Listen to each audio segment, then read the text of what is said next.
Queridas, queridos, feliz año 2025. Al menos este es el primer video que grabo yo en el 2025. Seguramente lo publicaré en la segunda semana de dicho año. Pero estamos ahorita revisando estudios sobre la histeria, traducción de Luis López Ballesteros. Debo decirlo que aquí hay un cambio importante de la edición estándar de la Ediciones Amorortu a Luis López Ballesteros. Ahorita ustedes siguen viendo el archivo de Luis López Ballesteros mientras yo estoy arreglando mis ventanas de forma tal, ventanas de Windows, que pueda yo nombrar este historial clínico conforme a la traducción de la Standard Edition. Este historial clínico es Elizabeth von R., pero en la traducción de Luis López Ballesteros se llama Isabel de R. Ajá. Al menos en español, Elizabeth e Isabel son dos nombres diferentes. Ajá. No sé por qué aquí le pusieron Isabel. En la Standard Edition, la edición Amororto, los libros verdes, es Elizabeth. Von, digamos el apelativo, esposa de R. Ajá. Isabel de R. Y debo decirles, este historial clínico es un poco extenso. Sin embargo, lo vamos a dividir en varios videos, de forma tal que cada uno ocupe más o menos una hora. Ajá. Y son textos, o deberían ser textos no tan técnicos. Es decir, en esta hora, en esta primera hora, espero yo leer alrededor de 10 páginas. Ujú. Que es un tiempo, pues, no tan pesado y debe ser un texto ligero. Debería, pero vamos a ver. Dice el doctor Freud, traducción por Luis López Ballesteros. En el otoño de 1892, un colega y amigo mío me pidió reconociese a una señorita que desde hacía más de 2 años venía padeciendo dolores en las piernas y dificultad para caminar o para andar. Ajá. A su demanda añadía que, en su opinión, se trataba de un caso de histeria, aunque no presentaba ninguno de los signos habituales de la neurosis. Conocía algo a la familia de la enferma y sabía que los últimos años habían traído para ella más desdichas que felicidades. Primero había fallecido el padre de la enferma. Luego tuvo su madre que someterse a una grave operación de la vista. Y poco después, una hermana suya, casada, que acababa de tener un hijo, sucumbía, es decir, moría, por una antigua enfermedad del corazón. La vida, queridas y queridos, la vida. ¿Ella lo escogió? Pues no. Ella lo vivió, definitivamente. Pero, ¿qué pasó en ella? Vamos a ver. En todas estas enfermedades y desgracias había tomado la sujeto parte activísima, no solo afectivamente, sino prestando a sus familiares la más abnegada, la más comprometida asistencia o ayuda. Ajá. Es decir, una mujer que amaba a su familia y que, podemos decir, sacrificó parte de su tiempo, su vida, su interés, en aras de cuidar a gente que amaba. Ajá. Dice el texto. Mi primera confrontación con la señorita de R, que tendría por entonces unos 24 años.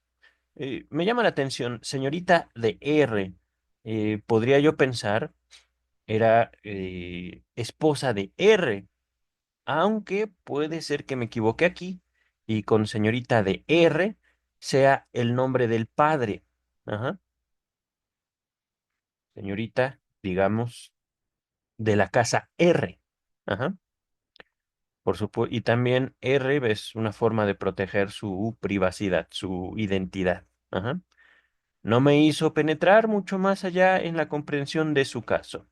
Repito, mi primera confrontación, mi primera entrevista, la primera vez que la vi, no supe más. Ya me habían dicho, a grandes rasgos, que la vida había sido cruel con ella, pero, Hasta ahí. Ujú. Dice Freud, parecía inteligente y psíquicamente normal, y llevaba su enfermedad, que la apartaba del trato social y de los placeres propios de su edad. 24 años, ajá, jovencita. Con extraordinaria conformidad, es decir, ni modo, estoy enferma, ¿qué le vamos a hacer? Así es la vida, haciéndome pensar haciéndome pensar en la bella indiferencia de los histéricos. Estas dos palabritas, queridas, queridos, aunque no lo parezca, revolucionario para su tiempo, el doctor Sigmund Freud, que para el año 1892 tendrá alrededor de 35 años, más o menos. No me acuerdo de la fecha exacta del nacimiento de Sigmund Freud, creo que 1850, no me acuerdo bien, pero jovencito también. Ajá. Entonces, los histéricos, ¿por qué revolucionaria? ¿Por qué? Al decir los y no las, Freud estaba pasando, digamos, extendiendo la influencia de la histeria, que antes de Freud era una enfermedad propia de mujeres. Ajá. Y la bella indiferencia, palabras en francés, las estoy traduciendo, palabras, si mal no recuerdo, que Freud toma de Charcot, uno de sus maestros, el rockstar de la neurología en su tiempo. Ajá. Jean-Martin Charcot, la bella indiferencia era como el sexo. ¿Qué es eso? ¿Cómo que la gente tiene sexo? No entiendo. A ver, explícame. Ajá. Bella indiferencia es como pasar de largo al referente de los temas sexuales, el interés por el sexo. Ajá. Y era una situación muy particular de la población, hombres y mujeres, que atendía este joven neurólogo, Sigmund Freud. Dice el texto, andaba inclinada hacia adelante, es decir, caminaba, ujú, aunque sin precisar apoyo ninguno ni presentar tampoco su paso un carácter enfermizo o patológico, ujú, u cualquier otra singularidad visible. Es decir, caminaba extraño, pero así que tú digas, enferma, enferma, loca, así raro, pues no mucho. Ajá. Sin embargo, se quejaba de grandes dolores al caminar, al andar. ¿Y de qué? Tanto este movimiento como simplemente el permanecer de pie le producían pronta e intensa fatiga, viéndose así obligada a guardar reposo, durante el cual, si bien perduraba, o es decir, se sostenía el dolor, era bastante mitigado. Digamos, como que se cansaba rápido, ajá, y caminar le dolía. Bueno, no, al parecer le dolía permanentemente, pero ¿le dolía qué? No dice, al momento no dice, no dice qué le dolía. Ah, mira, a continuación dice, este dolor era de naturaleza muy indeterminada, mereciendo más, más bien el nombre de un cansancio doloroso. Fíjense eso. Yo pensé, le dolía el pie, le dolía la rodilla, le dolía la pierna. No, dice el doctor, que recordemos, Freud empieza no como psicólogo, sino desde la medicina, desde su especialidad, la neurología y el tratamiento a pacientes neuróticos, a decir, los neuróticos son seres humanos especiales. Ajá. A esta mujer, al parecer, le dolía el cansancio. ¿Y en dónde está el cansancio, queridas y queridos? ¿En el cerebro? No, falso. En el cuerpo, ahorita, lo que sabemos del texto, no. No estaba ubicado el cansancio en el cansancio, el dolor, no estaba ubicado el dolor en el cuerpo. ¿Cómo es eso? Ajá. Por supuesto, esta extrañeza, Freud la reconoció. Y aquí, segunda, Cosa importante del texto, segunda observación importante, Freud reconoce un límite no tanto a su preparación, sino a la ciencia médica. 1895, podemos decir, hacía falta mucho para llegar hasta donde estamos hoy. Y sin embargo, lo importante es reconocer cómo los pacientes pueden desafiar el conocimiento. Ajá. Cómo los casos pueden presentarse al médico de forma tal que la ciencia no sirve. Ajá. ¿Estoy diciendo que la ciencia no sirve? No. Estoy diciendo lenguaje, queridas y queridos. El lenguaje nos ayuda para ubicar contextos, sujetos, y en este caso reconozco la ciencia como objeto. Y al mismo tiempo, el doctor Sigmund Freud está haciendo ciencia al momento de reconocer un límite a su conocimiento y a su técnica y justamente a la disciplina médica. Ajá. Continuamos con el texto. Como foco de sus dolores, indica una zona bastante extensa y mal delimitada, situada en la cara anterior del muslo derecho. Ajá. Estamos estudiando, les recuerdo, un texto pre-psicoanalítico, antes del psicoanálisis. Ajá.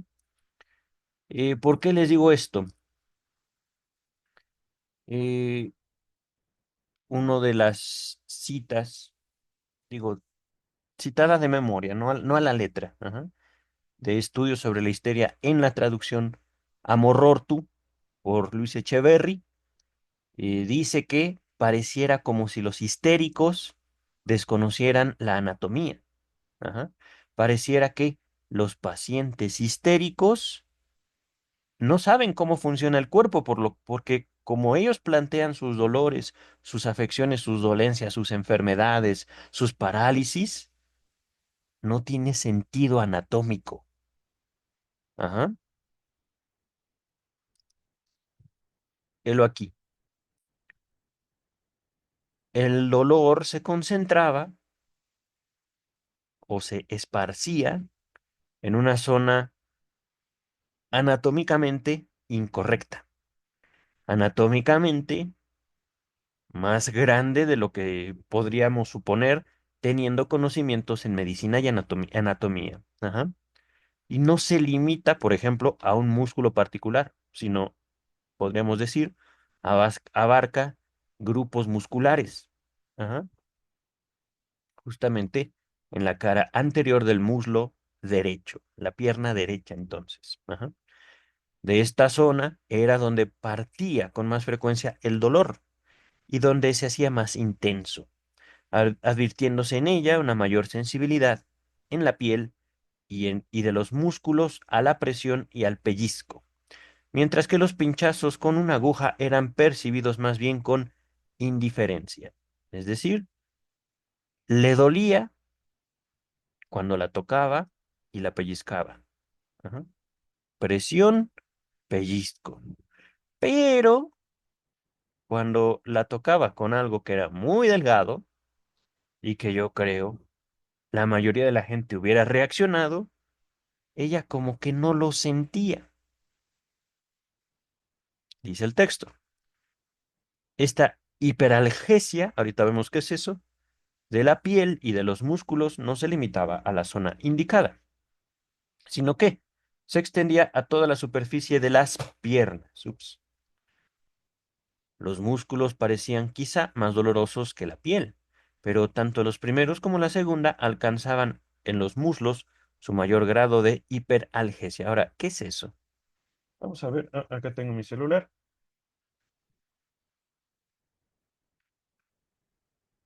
Hiperalgesia. Está tomando los datos de Wikipedia. Wikipedia nos dice, del griego "huper", que es sobre, y algesia, que es dolor, Es una sensibilidad anormalmente aumentada al dolor que puede estar causada por daños en los nociceptores o en los nervios periféricos y puede provocar hipersensibilidad al estímulo. Entonces, hiperalgesia, hipersensibilidad, mucho dolor. Ajá, dice el texto. Siendo suficientemente elevada la energía motora de las piernas, representando, presentando los reflejos una intensidad media y no existiendo síntoma ninguno de otro género. No podía diagnosticarse afección alguna orgánica de carácter grave. Aquí, queridas, queridos, les dejo en la descripción un texto en la traducción de Luis Echeverry, traducción estándar. ¿Pueden los legos ejercer el análisis? ¿Pueden los legos? Freud está hablando no de muñecos legos, sino de gente que no es médica. Ajá. Gente que no tiene una preparación en medicina.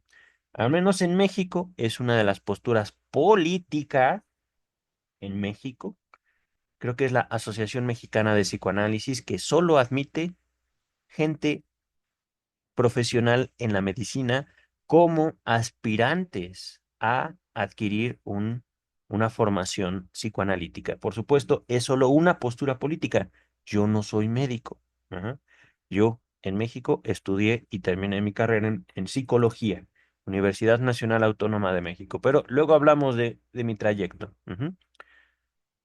Dice el texto, la sujeto parecía, la sujeto venía padeciendo las molestias referidas desde hacía un par de años, durante los cuales se habían ido desarrollando las mismas poco a poco, siendo muy variable su intensidad. Permítame, se me olvidó, voy a anotar lo de los legos.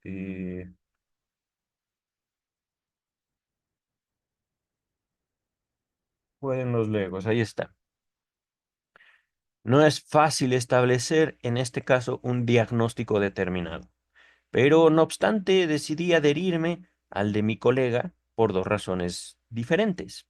Es decir, al diagnóstico de histeria. Ajá.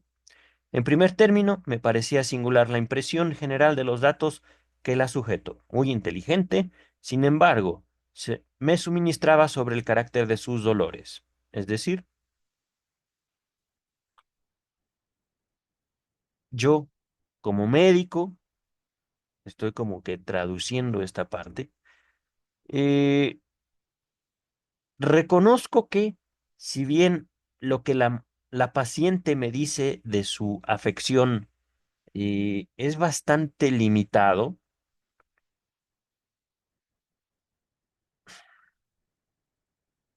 digamos, una descripción del padecimiento por parte del paciente que no me aporta muchos datos, reconozco que ella no me aporta esta cantidad limitada de datos por ser tonta, sino al contrario, es una mujer muy inteligente.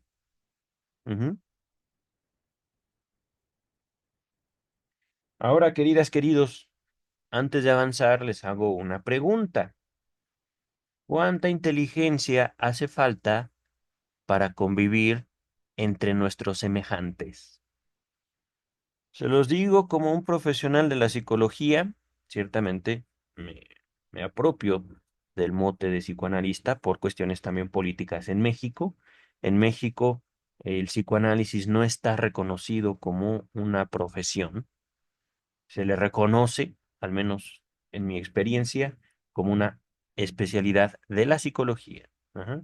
Y sin embargo, hasta donde yo sé, existe en México la maestría y doctorado en psicoterapia psicoanalítica, no propiamente en psicoanálisis. Ajá. Hasta donde yo sé.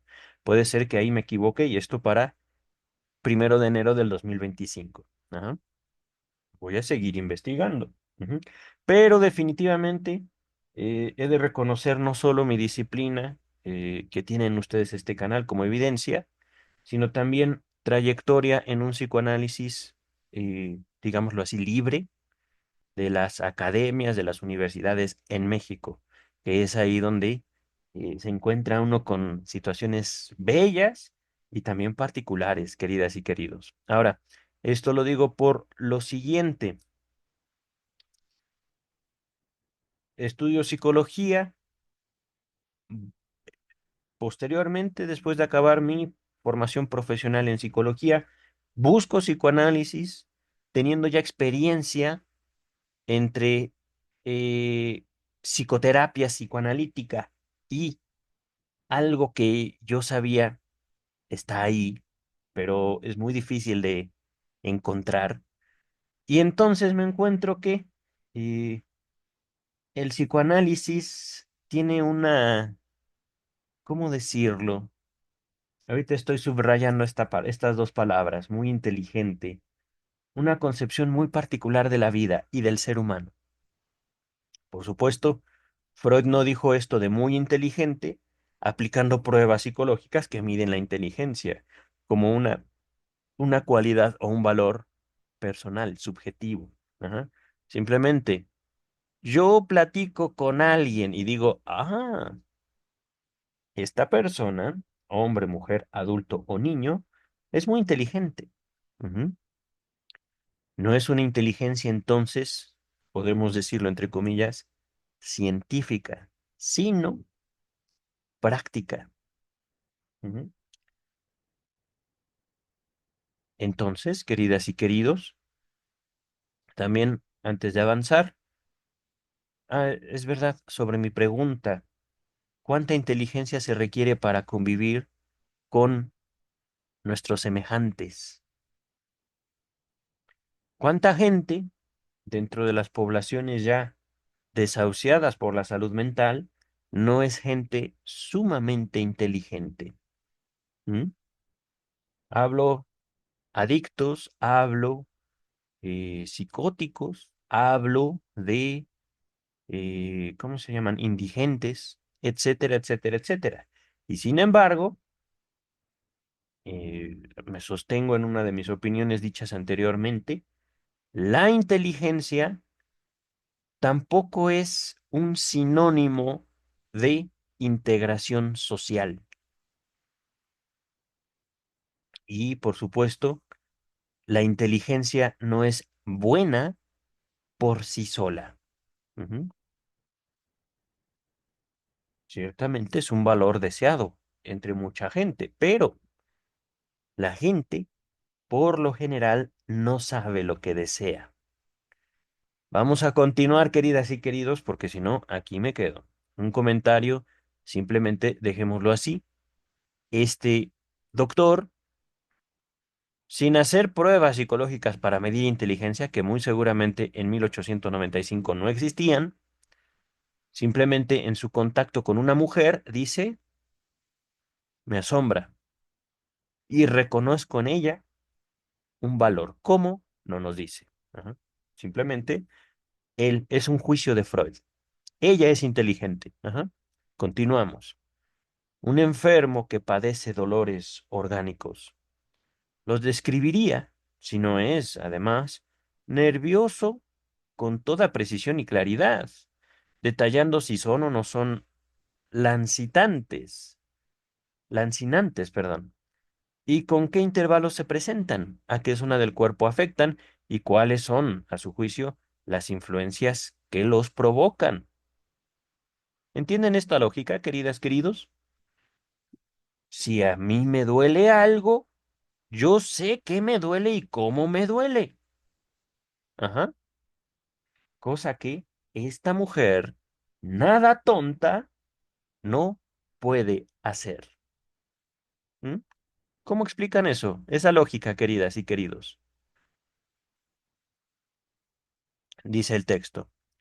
El neurasténico que describe sus dolores nos da, en cambio, la impresión de hallarse entregado a una difícil labor intelectual, superior a sus fuerzas.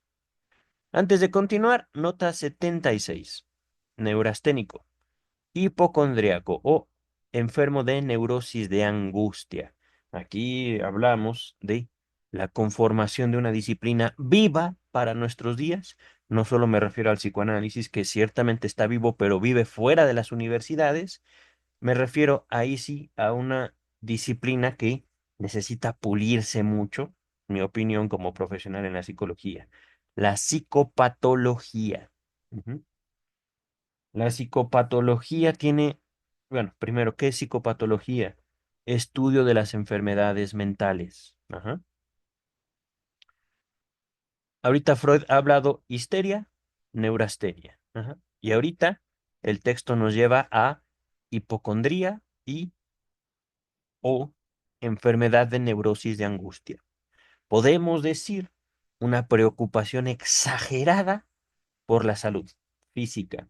Es que me puedo enfermar por tomar mucha agua. Es que estoy consumiendo demasiada azúcar. Oye, pero solo fue un dulce. Sí, ya sé, pero la semana antepasada comí un pastel y no, no quiero.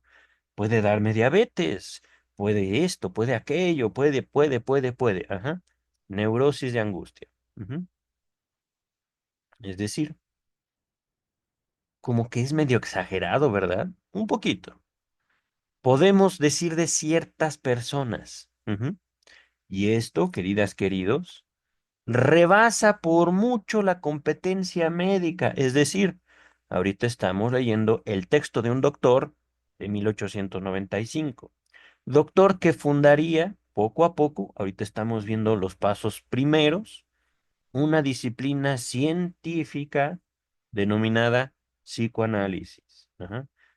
No voy a meterme mucho en ciencia ahorita porque tengo mucho trabajo que hacer en ese aspecto. Pero eh, lo que estamos viendo ahorita, desde la medicina y por la psicopatología, por la conformación de los manuales médicos de su época, Freud, con todo el derecho que le daba su formación como médico, la describía como neurasténica a la paciente. Podríamos decir una histérica neurasténica o una histérica cuya forma de histeria abarca la neurosis de angustia. Ajá. Angustia, ¿por qué?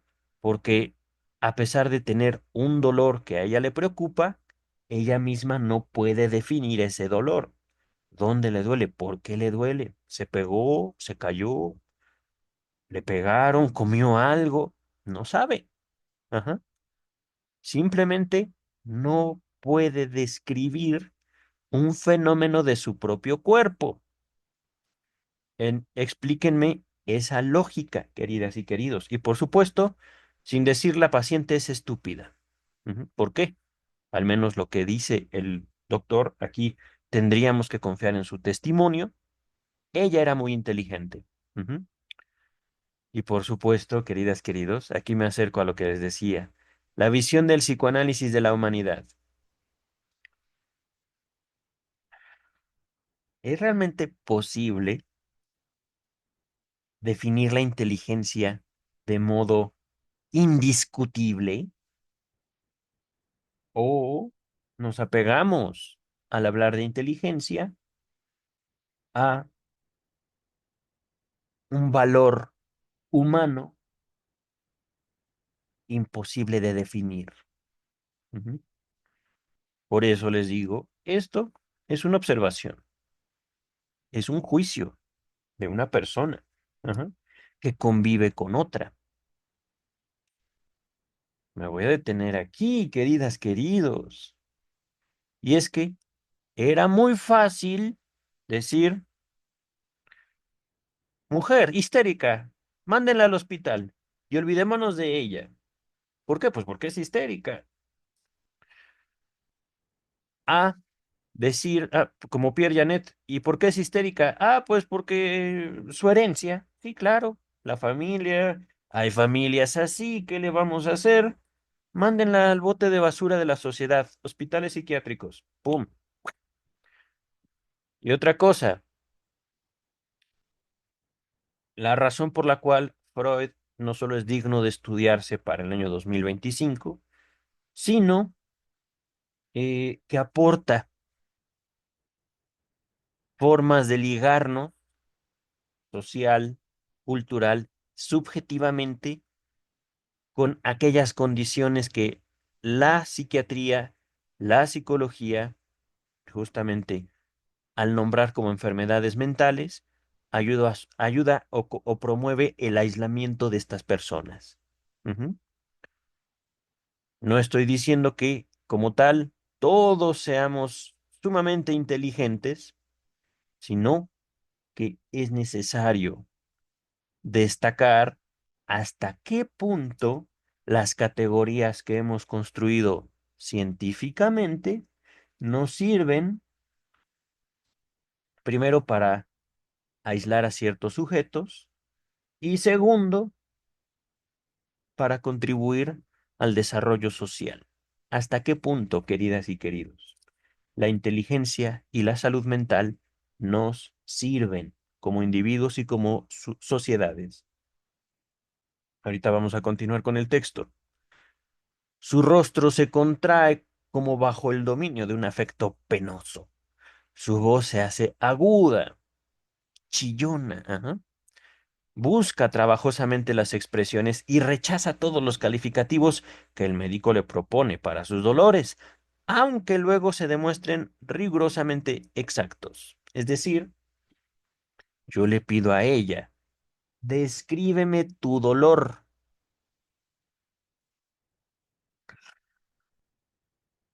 y él le ayuda. Ajá. Ah, pues, ¿sientes así? ¿Sientes acá? ¿Sientes esto, aquello? No. Sí, sí, en efecto, así es. Ajá. Como si a ella le doliera no solo el cuerpo, sino hablar de su cuerpo, describir la relación que tiene con su propio cuerpo. Dice el texto, se ve claramente que, en su opinión, es el lenguaje demasiado pobre para dar expresión a sus sensaciones, las cuales son algo único, jamás experimentado por nadie, siendo imposible agotar su descripción. Oh,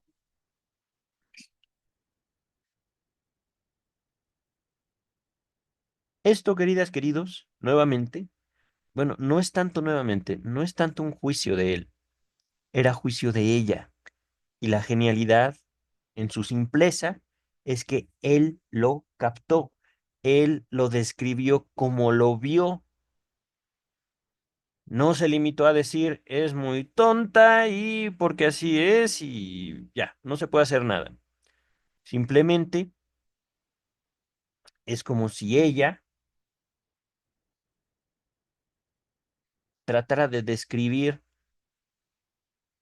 algo que no ocurrió en ninguna parte de la historia de la humanidad. Salud, ahora tengo una bebida. Mm, Está fría, qué rica. Entonces,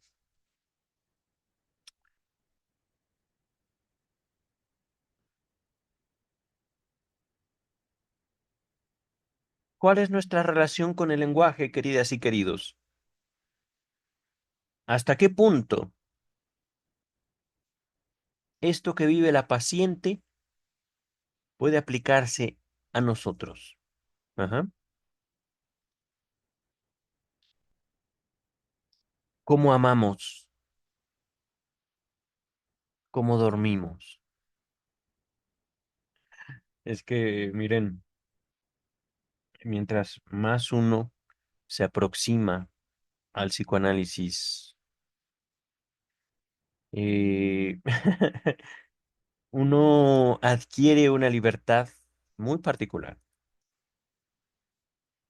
Podría decir que es una libertad única en la experiencia humana, en cuanto a que nos permitimos señalar la relación entre el sujeto y su lenguaje o el lenguaje, cómo el sujeto usa el lenguaje para manifestar algo. Y la genialidad ahorita es notar cómo este doctor fue capaz de registrar esa relación de una mujer con un dolor y el lenguaje. Justamente en esto se ve atravesada la relación de ella con su propio cuerpo. Ujú. Dice el texto. De este modo, el neurasténico no se fatiga jamás de añadir nuevos detalles, y cuando se ve obligado a terminar su relato, lo hace con la impresión de que no ha logrado hacerse comprender del médico.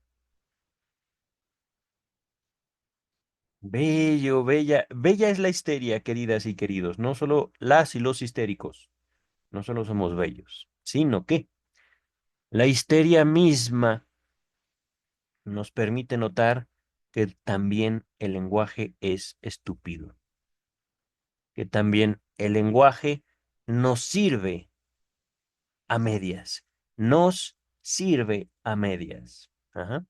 No que nos sirva, pero sirve a medias. ¿Por qué? Porque el lenguaje no somos nosotros y al mismo tiempo no puede ser sin nosotros. La misma experiencia corporal es una experiencia inefable, incapaz de transmitirse a través de palabras. Qué bello texto, en verdad, queridas y queridos. Y para que nosotros podamos notar cómo la enfermedad mental, más que degradar a la humanidad, nos enseña cómo nos formamos como humanidad individual y socialmente. Y texto pre-psicoanalítico, queridas, queridos. Ajá.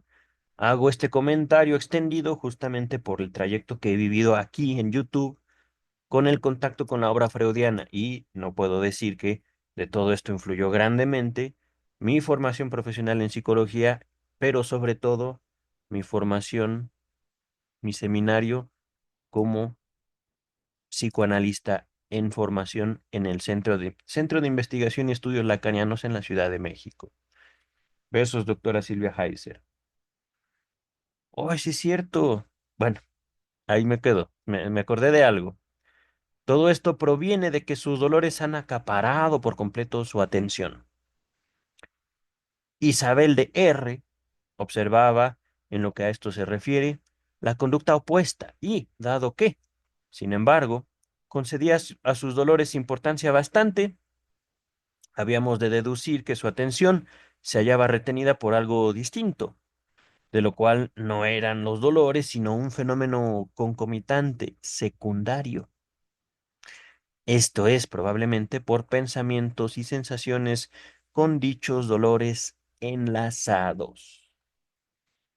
Ah, queridas, queridos, verán ustedes, uno de mis propósitos de año nuevo es medir el tiempo que le dedico a actividades como estas.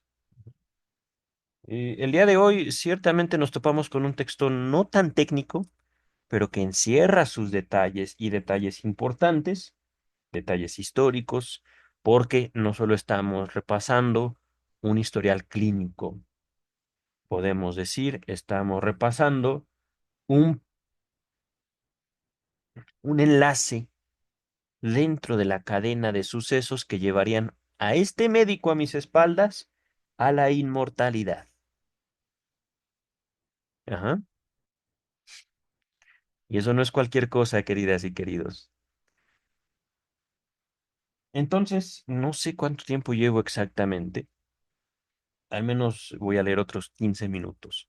Pero voy a empezar a medir estos videos para grabar máximo, máximo, máximo 1 hora y cuarto. El chiste no es leer por leer, queridas y queridos, sino no solo extraer del texto lo más posible, la mayor cantidad, no solo de datos, de información, sino también de elementos que nos permitan un enriquecimiento eh, personal. Y aquí debo decirlo, soy completamente adversario, opositor a la al mercado de la autoayuda, sino que información que nos permita ligar la producción de un médico con la humanidad. Ajá. Ahorita yo creo que voy a dedicarme a leer este párrafo y terminar la lectura que debo señalarlo aquí como una falla mía. Eh, Al siguiente video pondré ya más bien una restricción de tiempo para mí. Ajá. No hay por qué correr. Ya tenemos toda la lectura de la Standard Edition aquí y sin duda ustedes pueden revisarla con toda la calma del mundo. Ajá. Igual que este video. Una de las ventajas de la tecnología del Internet. Ujú. Dice el texto. Pero existía un segundo factor mucho más importante para la determinación de los dolores del sujeto. Cuando estimulamos en un enfermo orgánico o en un neurasténico una zona dolorosa, vemos pintarse una expresión de desagrado o dolor físico en la fisionomía del paciente, el cual se contrae bruscamente, elude el contacto o se defiende contra él. En cambio, cuanto, en cuando se oprimía o se pellizcaba la piel o la musculatura hiperalgésica de las piernas de el Isabel de R, mostraba a la paciente una singular expresión, más bien de placer que de dolor. Gritaba como quien experimenta un voluptuoso cosquilleo. Se ruborizaba intensamente, cerraba los ojos y doblaba su torso hacia atrás. Todo ello sin exageración, pero suficientemente marcado para hacerse pensar que la enfermedad del sujeto era una histeria y que el estímulo había tocado una zona histérica. Me gusta esta traducción, zona histérica y no zona histerógena, como recuerdo se tradujo en la Standard Edition. Dice el texto, esta expresión de la paciente no podía corresponder en modo alguno al dolor que, según ella, le producía la presión ejercida sobre los músculos o la piel, sino más probablemente al contenido de los pensamientos que se ocultaban detrás de tales dolores, pensamientos que eran despertados en enferma por el estímulo de las zonas de su cuerpo en ellos asociados. En casos indiscutibles de histeria, habíamos observado ya repetidas veces expresiones idénticas, análogamente significativas, aquí, de manera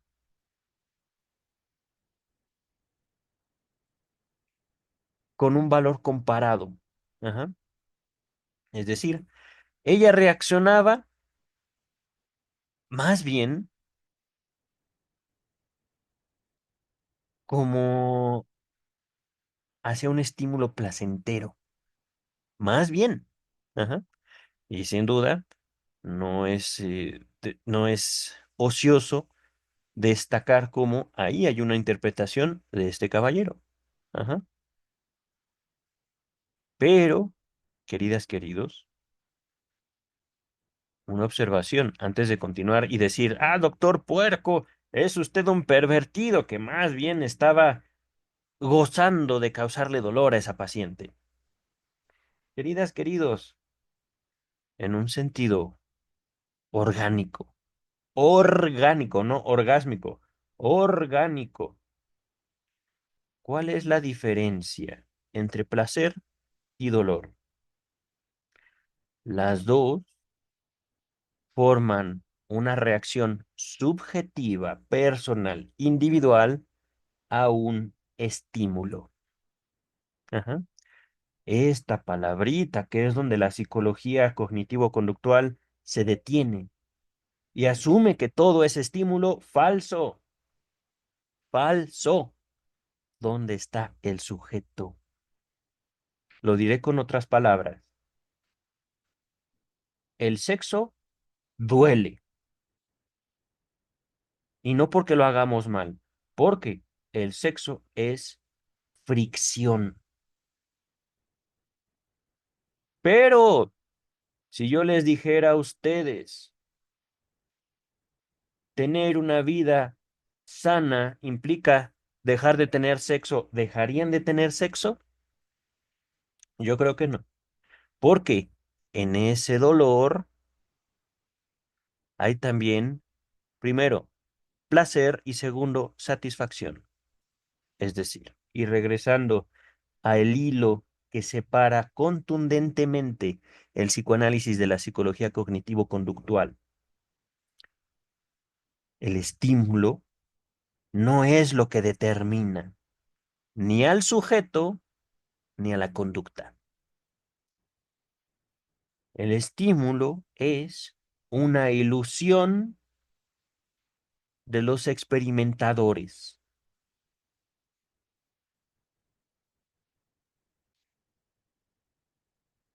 El hecho de que el organismo reaccione al estímulo no implica que podamos controlar a los organismos, porque si nosotros queremos controlar los organismos, estamos eliminando a los sujetos. Esto lo digo para justificar una construcción teórica y jurídica que estoy haciendo ahorita para abarcar la experimentación con animales como un trato injustificado, inhumano y cruel hacia especies que deberíamos estar protegiendo y aprovechando de otra manera, antes de exponerlos a experimentos que no llevan a ningún maldito lado. Dicho aquí, en YouTube, 1 de enero 2025, su servidor, Juan Luis Cortés Cervantes. ¿Por qué? Pareciera que los cognitivo-conductuales gustan de torturar ratas, malditos sádicos. Ah, sádicos e inútiles. Pero, y todo por ignorar lo que dijo este caballero. Todo por decir que el psicoanálisis es una pseudociencia, cuando ni siquiera pueden definir la maldita ciencia. Pero, dice el texto, para terminar ya, hoy al menos terminamos. Tengo mucho que hacer y mucho de esto tiene que ver con lo que estoy diciendo. Ciencia. En casos indiscutibles de histeria, habíamos observado ya repetidas veces expresiones análogamente significativas, concomitantes al estímulo de zonas hiperalgésicas. Los demás gestos de la sujeto constituían claramente leves signos de un ataque histérico. Queridas, queridos, dejamos hasta aquí. Eh,